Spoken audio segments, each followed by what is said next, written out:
Alright guys, so another day, another adventure. The tide is a bit high today, but it's okay. We are gonna have a legendary picnic today, baby.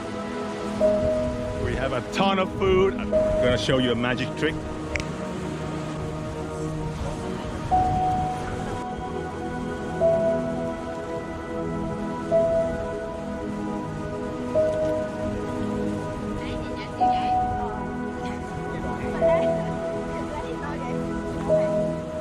Tôm hùm còn sống luôn nha các bạn.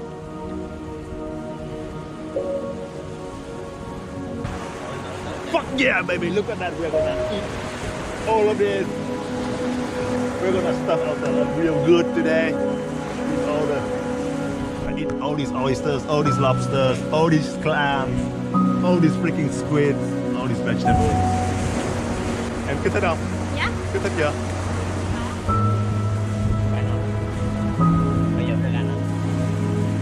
Nấu xong rồi ăn.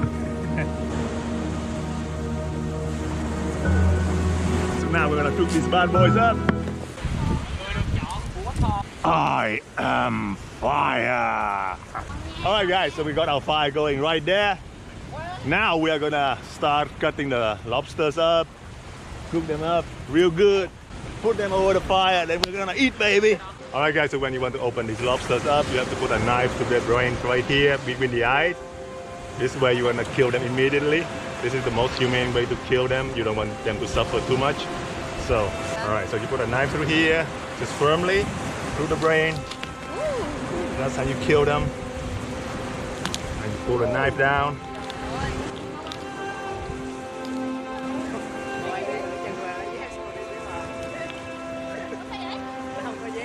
Alright, there we go. Finish. Góc khéo tay hay làm. Em tên gì? Khánh. Rồi, Khánh biểu diễn cho mọi người coi coi. Đâm nó vô đây, đâm vô giữa hai đầu cái đã. Đâm nó vô. Đâm mạnh vô. Rồi. Oh yeah baby. Rồi cắt. Rồi. Kéo xuống. Đó. Cắt đi.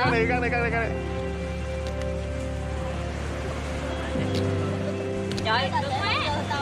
Đó. Cắt.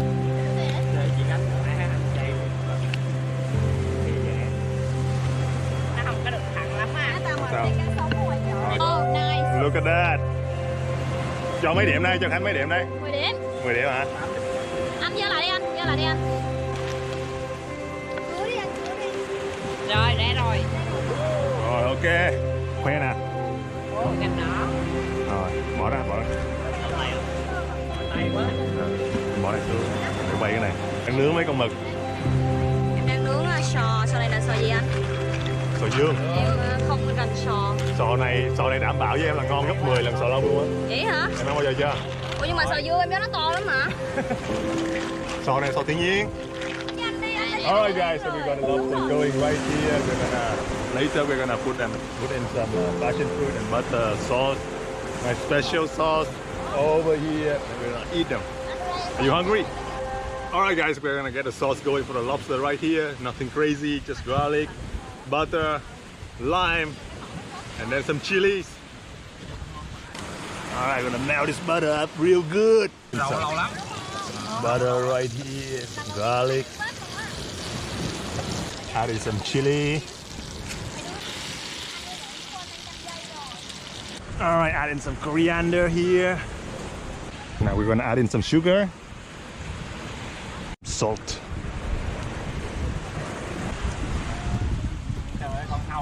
Alright, just put some lime in.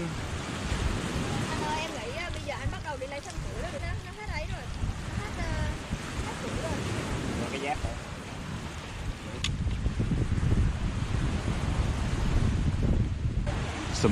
Add in some more pepper. Chấm nhiều vô. Chấm ngập vô luôn. Alright, we're gonna test the sauce. Let's see. Ngon không? Ngon. Vừa anh. Alright guys, so we're gonna grill these lobsters up real good. Phải không? Có. It's so good.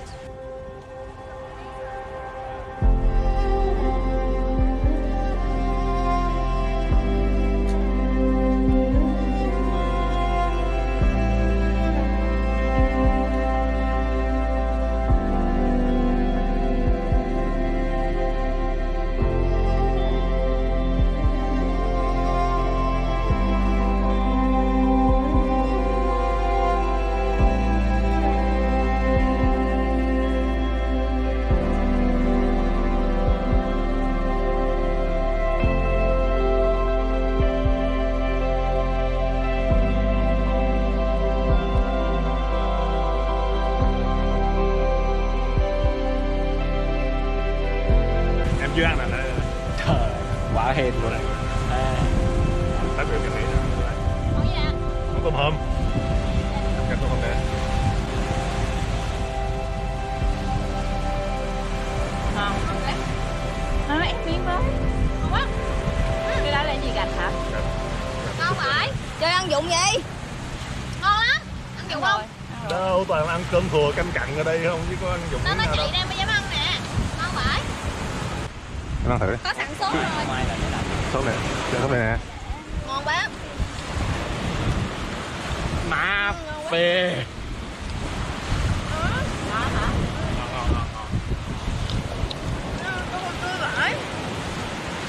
Béo rất phù hợp với cái sốt này. Sốt này phù hợp hơn với cái đống này luôn. Hợp với tôm nhất. Thịt ngon vãi. Thịt ngon vãi, tôm hùm tươi vãi luôn á. Sao thấy khen tôm hùm hoài vậy? Một cái khen gì À, vậy? nước sốt. Khen gì anh? Giờ nước sốt nó mới ngon ra.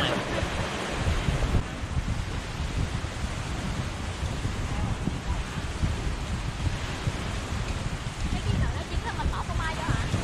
Ừ. Khi nào hậu nó mở ra.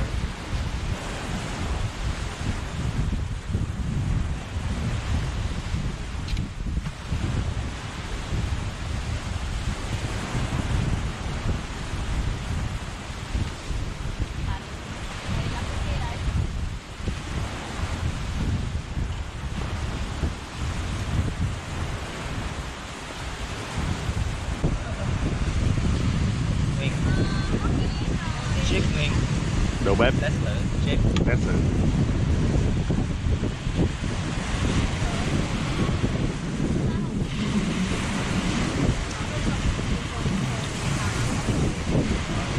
Tôm hùm tươi mà.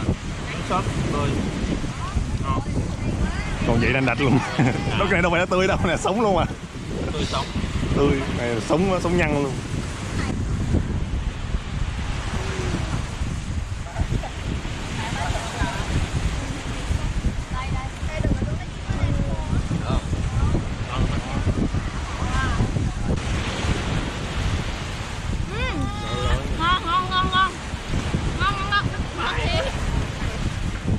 Ngon thiệt không? Ngon thiệt, ngon. Ngon quá.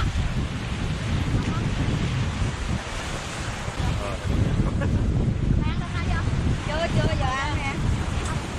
Dạ con này chưa đóng. Con này lần 2 rồi. Chưa mà, mấy con này chưa chín.